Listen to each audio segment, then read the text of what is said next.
తల్లి లేదంటారు, శివుడికి తల్లి లేదంటారు. తల్లుంటే జడలట్లు కట్టనిచ్చేనా? తల్లుంటే పులితోలు చుట్టనిచ్చేనా? తల్లుంటే విభూతి రాయనిచ్చేనా? తల్లుంటే శ్మశానాల తిరగనిచ్చేనా? తల్లి లేదంటారు, శివుడికి తల్లి లేదంటారు. తల్లి లేని శివుడే అంతటి గరుడైతే తల్లున్న శివుడు ఇంకెంతటి గరుడవును?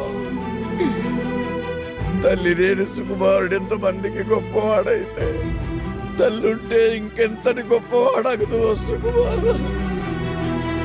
పద నాన్న, బయలుదేరు. ఉంటాను. నువ్వు కూడా రావచ్చు కదరా. నేను రాను. ఒకప్పుడు ఈ ఊరు నాకేం పనిస్తుందని ఆలోచించేవాడిని, కానీ నువ్వు కలిసాక ఈ ఊరికి నేను ఏం పని చేయగలను ఆలోచిస్తున్నాను. నమస్తే అండి. నమస్తే. ఎక్కడికి వెళ్ళినా చేతులు దండం పెడుతున్నారు సుక్కు, నీ వల్లే. ఉన్నోళ్ళు ఇంతకన్నా ఏం కావాలి సుక్కు?